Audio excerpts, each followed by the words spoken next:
Ele é herói de guerra, porém leproso.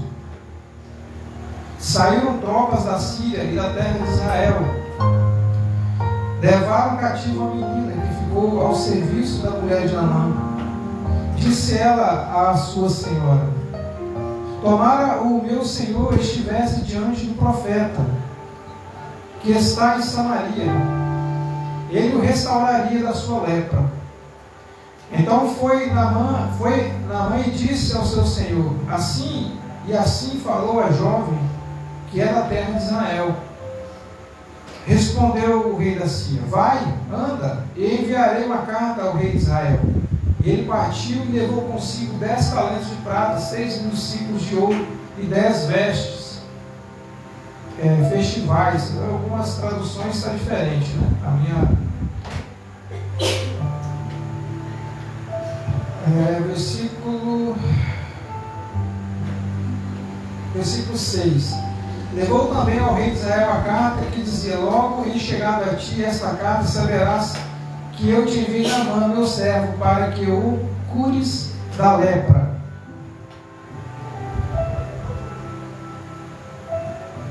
Versículo 9. Eu não vou ler todo o texto. Veio, pois, Naamã com seus cavalos, com seus carros, e parou à porta da casa de Eliseu. E então Eliseu lhes mandou um mensageiro, dizendo: vai, lava-te 7 vezes no Jordão, e a tua carne será restaurada, e ficarás limpo. Naamã, porém, muito se indignou e se foi, dizendo: pensava eu que ele sairia a ter comigo, por-se-ia de pé, invocaria o nome do Senhor, seu Deus, moveria a mão sobre o lugar da lepra e restauraria o leproso. Não são porventura Abana, Fartar, rios de Damasco, melhores do que todas as águas de Israel ou do Jordão? Não poderia eu lavar-me neles e ficar limpo? Voltou-se e se foi com indignação. Então se achegaram a ele os seus oficiais e disseram: meu pai, se te houvesse dito o profeta alguma coisa difícil, a casa não a farias? Quanto mais, já que apenas te disse: lava-te e ficarás limpo. Então desceu e mergulhou no Jordão 7 vezes, consoante a palavra do homem de Deus, e a sua carne se tornou como a carne de uma criança e ficou limpa. Até aqui. Senhor Deus, nós te glorificamos e te agradecemos por essa rica oportunidade. Deus, que a tua palavra venha falar ao nosso coração, ministrar aquilo que precisamos ser ministrado. Pai, não me deixe atrapalhar para manifestar o agir do Senhor em nossas vidas. Que o Senhor venha revelar teu coração para nós, Senhor. Pai, te glorificamos por tudo. Colocamos tudo diante do teu altar, Pai. Em nome de Jesus Cristo. Amém.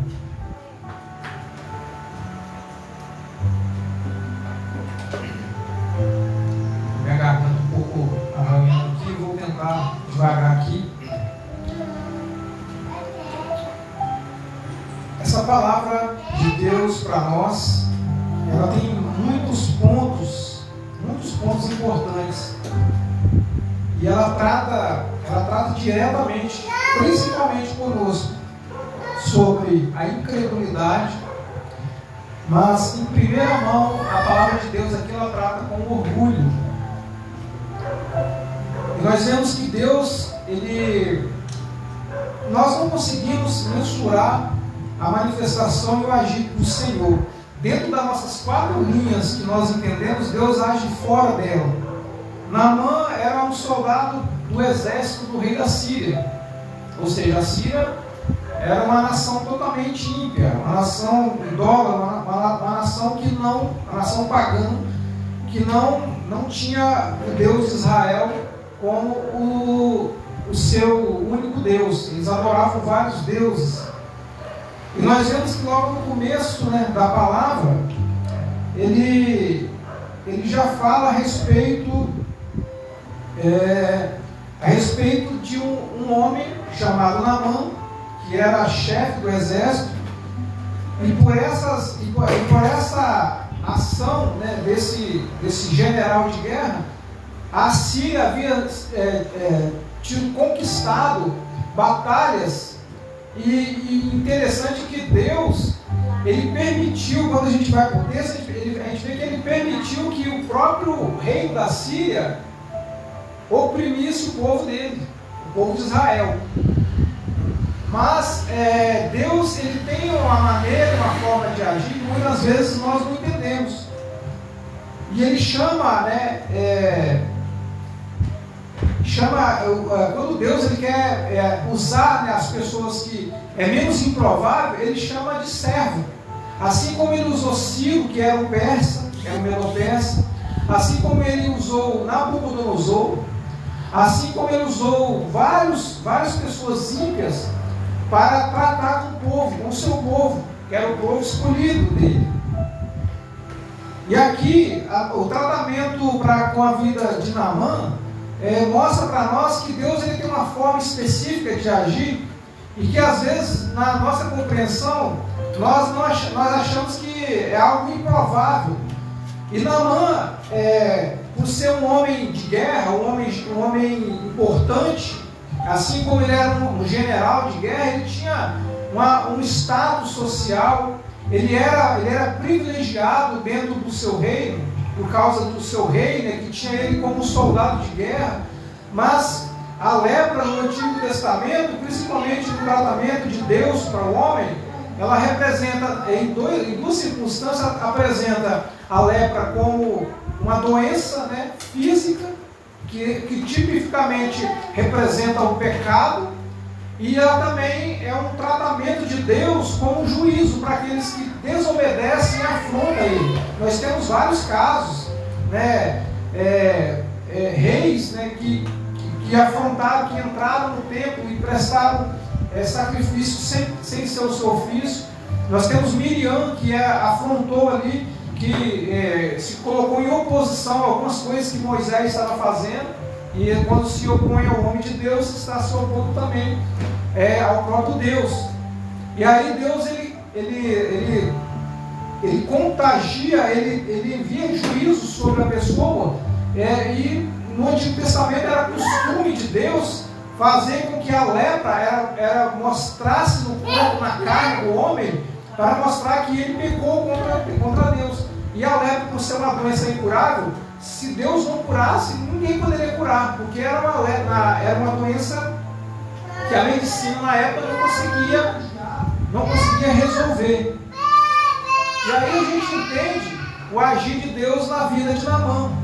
E aqui Deus começa a tratar com Naamã, principalmente naquilo que ele precisava ser tratado. Por ele ser um homem importante, aos olhos do rei da Síria, talvez o rei da Síria estava permitindo que ele continuasse ali como na frente do exército, como um homem importante, um homem de guerra. E a lepra, por ele usar armaduras, né, os soldados antigos usavam armaduras. E essas armaduras talvez até cobriam parte do seu corpo. E é assim que o homem, muitas vezes, levando para a nossa vida, até o momento em que o pecado ele não é visível, as pessoas vão levando. Mas chega no momento que o pecado na vida do homem, ele começa a aparecer. Ele começa a se manifestar. E a lepra em estado avançado, nos tempos antigos, ela causava mau cheiro, porque ela ia apodrecendo a carne. Os nervos eram atingidos, né? As cartilagens eram corroídas por causa dessa doença. Era uma doença muito terrível. As pessoas literalmente eram marcadas com um sinal. Por exemplo, lá no Antigo Testamento, até mesmo já no Novo Testamento, os leprosos eles eram identificados com um sino. Então esse sino, as pessoas olhavam para a pessoa e elas escutavam o sino batendo, as pessoas se desviavam porque estavam identificando que era uma pessoa impura, né? Por ser uma doença que era contagiosa. E na vida do homem, Deus quer tratar a lepra, ou seja, quer tratar o pecado, o orgulho, a soberba, a prepotência, a ignorância, né? E ele, por ser um homem de grande respeito perante não somente ao rei da Síria, mas ele venceu o povo de Israel. A batalha que ele venceu, ele levou essa criança, essa jovem, que a Bíblia não fala a idade dela e também não especifica nome, Mas através de uma palavra dessa jovem, Naamã ele tomou conhecimento que havia em Israel um homem de Deus chamado, que era o Eliseu, né? Que era o discípulo ali de Elias. E ela fala uma palavra: se ele conhecesse o profeta e fosse até ele, o homem de Deus ia curar ele. Não porque o homem de Deus ia curar, mas quem estabelece a cura para a vida do homem é Deus. Deus usa o homem como instrumento, como uma ponte, né, para levar a bênção para as pessoas. E aqui nos pensamentos de Naamã, eu vou levar ouro, prata, eu vou levar tecido fino, porque o pensamento deles era que Deus ia trabalhar na vida dele, ia entregar algo para ele que ele estava querendo, não que ele estava precisando, através de uma barganha. E não é diferente. Muitas vezes o homem, o ser humano, ele quer receber algo de Deus, ele acha que ele vai receber algo de Deus. Eu vou para a igreja, eu vou dizimar, eu vou ofertar, eu vou vou entregar alguma coisa para Deus, porque eu quero receber algo de Deus. Eu quero entregar, e se Deus não me entregar algo para mim, eu vou ficar ofendido, eu vou ficar magoado. Mas nós precisamos entender que Deus, ele trabalha fora das quatro linhas que nós trabalhamos. Deus, ele trabalha, ele olha, ele enxerga além da curva. Nós não conseguimos mensurar. A teologia, ela até tenta explicar Deus, mas ela não consegue, porque a teologia, ela não consegue mostrar para nós entender o básico de Deus. Porque Deus, ele não opera dentro das nossas quatro linhas, dentro do nosso conceito humano. E ele vai, a Bíblia fala que ele vai até o rei: Senhor, me falaram a respeito desse homem de Deus, e eu vou lá. Só que ele não era hebreu, ele era um ímpio, ele era um gentil. Mas com o intuito de receber, a gente vê que havia uma fome e uma sede de ir até a pessoa que foi indicada pela menina, mas ele não foi com intenção de adorar ao Deus, ele não foi com intenção de conhecer o Deus, porque muitas vezes isso serve muito para nós, porque nós vamos, o que a gente mais vê, as pessoas vão, elas querem ter uma experiência com Deus, elas querem viver o milagre de Deus, elas querem viver as maravilhas de Deus, mas não querem conhecer Ele na essência. Isso fala conosco, que é muito claro para nós, que representando aqui a pessoa de Naamã não queria conhecer Deus, ele queria um milagre. E é assim, não muda. Nos nossos dias não muda. Eu estou falando aqui para a igreja, estou falando para as pessoas que também não é da igreja, que talvez estejam me ouvindo. Então, muitas vezes nós queremos viver o milagre, nós queremos ser curados, nós queremos ser libertos, mas não queremos ter um compromisso, não queremos conhecer Deus na essência. E Naamã, ele foi com esse intuito. E a palavra, assim como ele foi especificado na palavra, quando ele chegou até a casa de Eliseu. E o que é mais lindo disso tudo, o que é mais interessante, é que ele se aproxima da casa do homem de Deus, e Deus acredito que Deus já tinha dado a palavra profética para Eliseu. Deus deve ter chegado para Eliseu e falou: olha, Naamã está lá fora, Naamã está vindo até você, porque ele era profeta. Naamã está vindo e você vai tratar com ele, você vai dizer assim, assim, assim. E ele se coloca diante da casa de Eliseu, com os seus cavalos, com os seus oficiais, porque ele, por ser um homem importante, ele andava com uma comitiva, e como ele estava trabalhando, ele estava levando riqueza, e naquela época esse tipo de produto era muito valioso, tecido, ouro e prata, eram produtos valiosos, e ele tinha uma comitiva específica, eram homens altamente treinados para a guerra. E ele chega à frente da casa do homem de Deus, e a Bíblia fala que Eliseu olha para a circunstância e fala assim: vai lá, pede ao servo dele, que era Geazi, vai lá e fala para ele, para que ele mergulhe 7 vezes no Rio Jordão. Agora, olha para a decepção de Naamã. Você imagina, eu vou dar um exemplo claro aqui para nós. Você vem ou você vai na igreja, ou você vem para a igreja para receber uma oração, né? Você vai com esse desejo de receber uma oração, você chega aqui na igreja e pede, né, para alguém, um profeta de Deus, um homem de Deus, para orar, né, que você vai ser curado. Só que aí você traz, né, vou levar um dízimo, vou levar uma oferta, vou entregar lá na igreja e vou pedir o homem de Deus para orar por mim. Só que o que Deus trata com o homem é só Ele que vai fazer. É só Ele que entende, ele sabe os projetos, Ele sabe o que Ele está fazendo. E aí a pessoa chega, e quando a pessoa chega ali na porta, né, alguém manda falar para ele, olha, você faz assim, assim, assim. E é algo muitas vezes que a pessoa não quer ouvir. É algo improvável. É algo que ninguém quer fazer. Né? E aí há uma decepção, há um constrangimento. E ali Deus literalmente constrangeu Naamã, porque ele precisava ser tratado.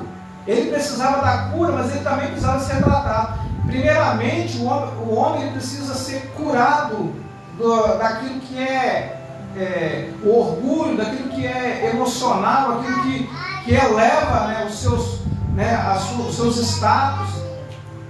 E aí Deus ele trata primeiro com o homem naquilo que ele precisa descer, naquilo que ele precisa ser corrigido, porque Deus ele opera na vida do homem, mas é necessário que o homem se sujeite, se converta no seu coração, se quebrando o coração.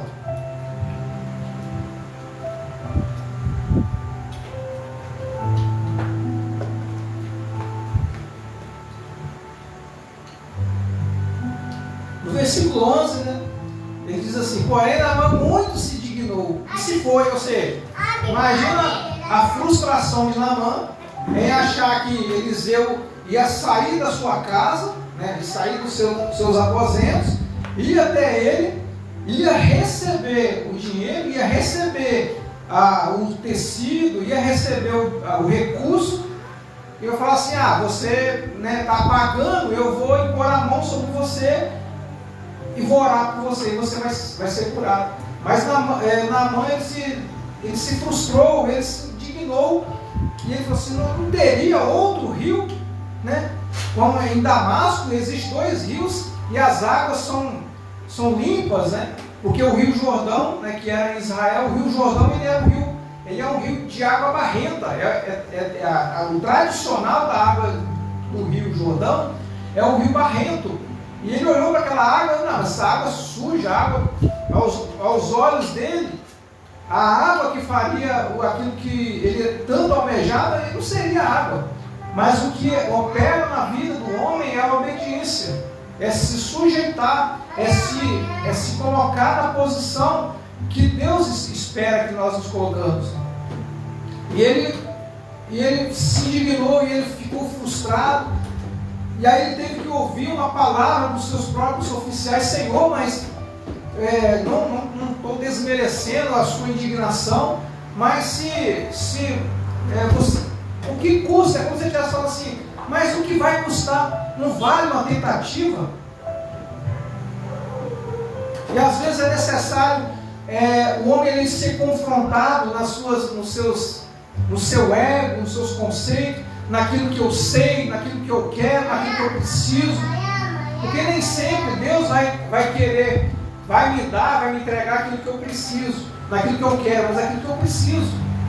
Deus sabe, muitas vezes, e na maioria das vezes, é tratar com aquilo que nós precisamos, e não aquilo que nós queremos. Aos olhos de Naamã, ele queria muito ser curado, mas não queria ter o seu orgulho quebrado. E o Deus, ele trata com nós assim. Muitas vezes nós queremos alguma coisa, mas Deus está querendo tratar outra coisa em nós, para depois ele entregar aquilo que nós precisamos. E ele fica muito revoltado. Ele não teria outro rio para que eu pudesse mergulhar e fazer lá na minha terra, tem que ser esse rio, que aos olhos do homem não é a água. E isso é tão cotidiano que muitas vezes as pessoas vão lá em Israel, eu vou lá pegar uma água do rio Jordão, vou trazer, vou consagrar ela e vou jogar em cima de alguém que a água vai curar. Você está entendendo? São visões que as pessoas têm, porque o poder não está na água, o poder está na obediência. O poder está naquele que emana o poder, que é Deus, o Deus Todo-Poderoso. E nós entendemos que, assim como Deus ele trata conosco, assim como Deus tratou com o rei lá do Egito, quando Moisés foi enviado para confrontar o rei do Egito, Deus tratou ele e não precisou falar quem ele era. Moisés disse: Senhor, mas o que eu vou dizer quando eu chegar lá? Vou falar que um Deus pediu que você liberasse o povo dele, tirasse o povo dele da escravidão. Mas eu vou falar quem é? Ele fala assim: Moisés, fala com eu sou, te enviou. Eu sou o que sou. Eu não preciso estabelecer um nome. E até hoje, irmãos, até hoje Deus não tem um nome. Na teologia, a teologia criou o nome de Yahvé para ele, que é o nome mais próximo daquilo que ele é. Deus não precisa ter um nome para agir. As pessoas na Bíblia, até mesmo no nosso dia, você vê as pessoas chamando Deus de tanto nome, mas ele não tem um nome específico. O Deus Pai, ele não tem um nome específico. Ele é conhecido como Yahvé, que é um Deus, que é um nome que, juntando as siglas, se forma Yahvé. E aí chama ele de Jeová, chama ele de Senhor, chama ele do eu sou. E aí nós vemos que a manifestação de Deus, lá no Antigo Testamento, Deus se manifestava: eu sou o que sou, e pronto. É só obedecer. E Moisés obedeceu. E Deus tratou com o rei de Israel, com o rei do Egito.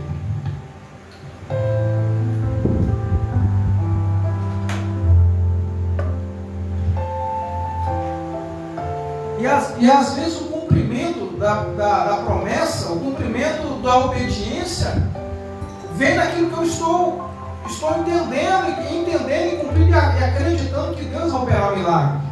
Deus trata com as pessoas. E aí, o mais interessante é que o número 7 nas Escrituras, que representa a perfeição, né, fala do cumprimento.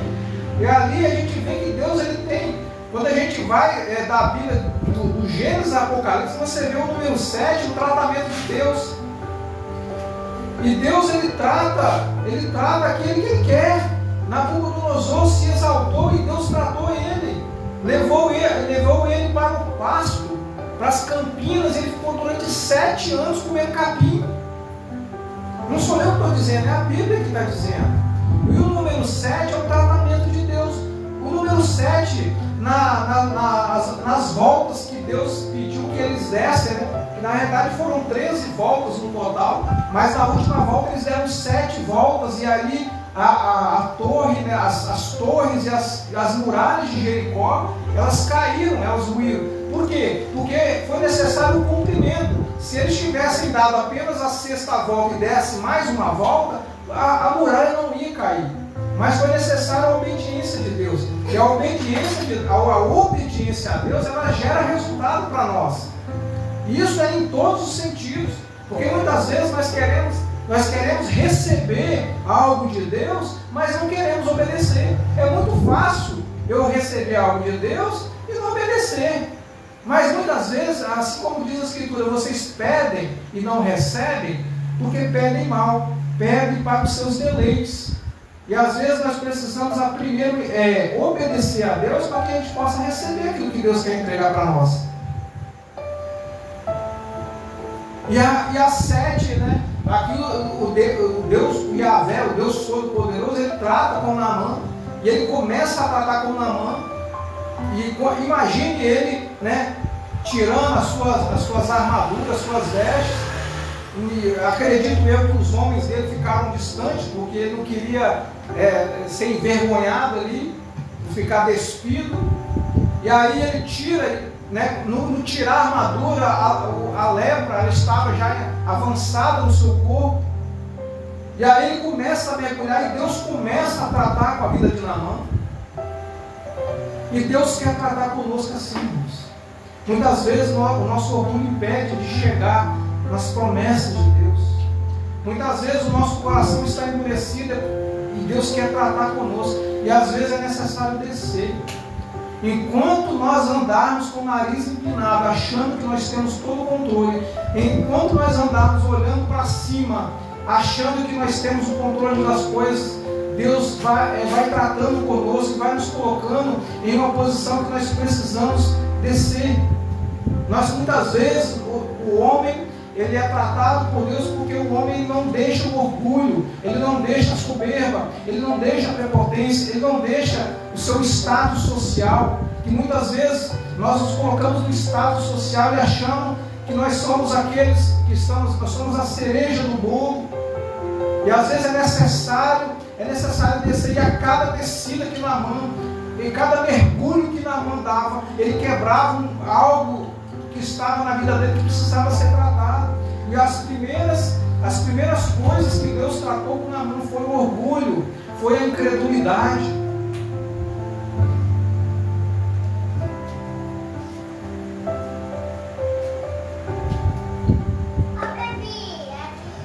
E a palavra de Deus, ela é fiel e verdadeira. E ele diz assim: lava-te e ficarás purificado.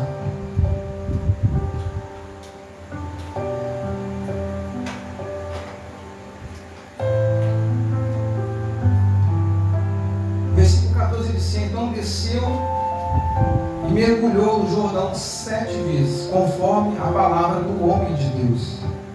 E sua carne tornou como a carne de um menino e ficou purificado. É lindo ver isso aqui, porque o tratamento de Deus para a vida do homem muitas vezes é necessário. É necessário para mostrar que Ele tem o poder, que Ele tem o controle. E nós vemos isso nas Escrituras. Quando Jesus ele estava próximo ao Jordão, junto com os discípulos, ele recebe uma palavra de um mensageiro dizendo: Senhor, aquele a quem tu amas está à beira da morte. Mas Jesus, naquele momento, Jesus ele não se importou com a mensagem, porque ele tinha uma agenda a cumprir, e ele disse: tudo bem. E aí a Bíblia fala que ele permaneceu ali onde ele estava durante 2 dias. Ou seja, quando Jesus decide voltar, Jesus já sabia que Lázaro estava morto. Porque ele disse assim: vamos que eu preciso acordar Lázaro. E os discípulos não entenderam muito bem. Então, Jesus ele faz o tratamento, ele trata não somente com os discípulos, mas também faz o tratamento com a família de Lázaro. Quando ele chega na aldeia de Betânia, na Judéia, a Bíblia fala que as mulheres, as irmãs de Lázaro, vão até Jesus e confrontam. E dizem: Senhor, mas por que o Senhor demorou? É como se ele estivesse falando assim: Deus, por que o Senhor demorou? Porque se o Senhor estivesse aqui, Lázaro não teria morrido. E ele disse assim: Marta, Marta. É como se ele estivesse dizendo assim: Marta, Marta, calma teu coração. Porque o príncipe da vida, eu sou a ressurreição e a vida. E ela disse: sim, Senhor, eu acredito. Ele vai. Você acredita na ressurreição dele? Sim, Senhor, eu acredito que nos últimos dias ele vai ressuscitar. Marta, Marta, tudo que será feito hoje é para a glória de Deus. Você precisa apenas crer. Você precisa apenas acreditar. Você precisa apenas acreditar. E ele começa, e ali ele começa a explicar a respeito do que ele havia programado para fazer. E ele chega na boca do sepulcro e ele olha para o céu, porque ali o nome do Pai era glorificado. Porque, tipo assim, eu vou fazer, o milagre vai acontecer, é que o nome dele vai ser glorificado, o nome de Deus será glorificado. E aí ele ora e ele clama ao Senhor, e na palavra que Deus, que Jesus dá ali para o Lázaro que estava morto, já fazia 4 dias, ele disse: Lázaro, sai para fora. E Deus tem os seus meios, Deus tem os seus projetos. Porque por que Lázaro foi ressuscitado sabendo que Lázaro ia morrer depois? Deus estava mostrando que Ele é o dono da vida.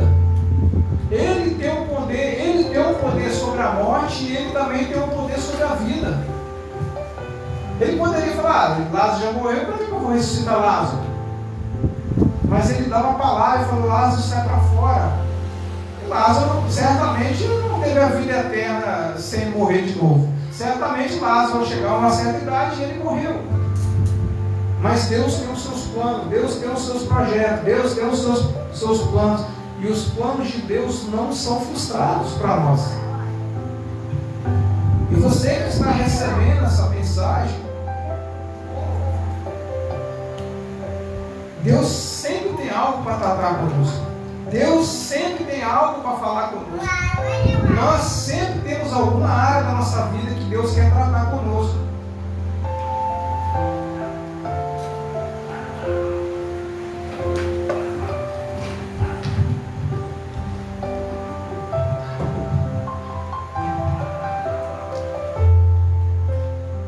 E um problema muito sério, porque no texto, quando a gente lê o texto logo em seguida, Naamã ele fica maravilhado, porque quando ele desce pela sétima vez, quando ele mergulha pela sétima vez, ele foi instantaneamente curado.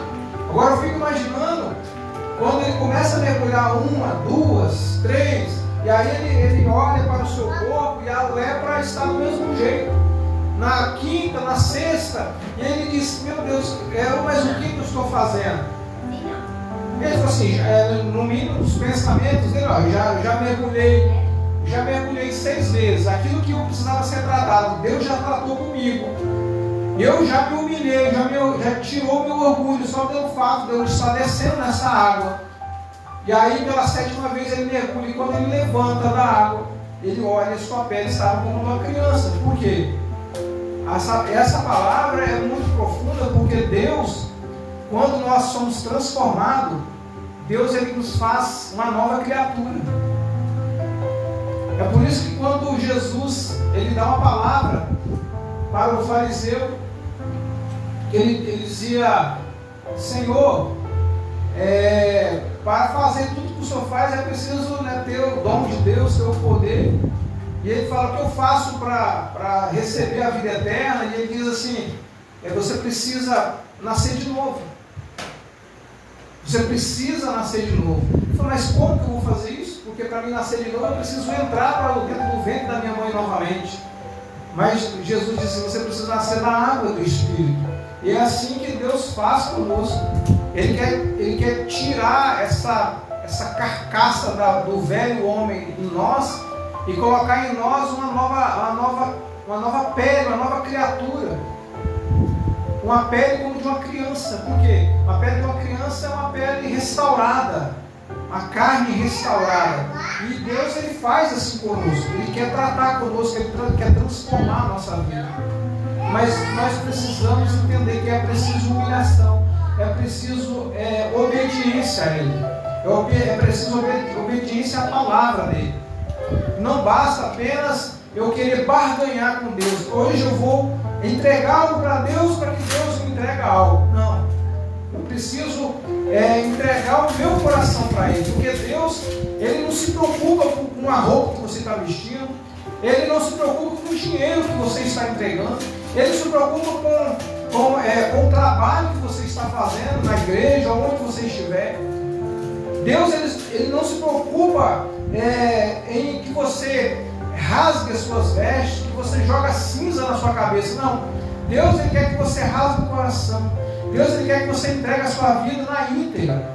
Porque lá no Antigo Testamento, quando alguém se humilhava, eu vou vestir de pano de saco, eu vou jogar cinza na minha cabeça e vou humilhar na presença de Deus. Mas Jesus, assim como Deus, o Deus encarnado, assim como Jesus já no Novo Testamento ele disse, Ele não quer, o Pai ele não quer que você rasgue as suas vestes, mas Ele quer que você rasgue o seu coração.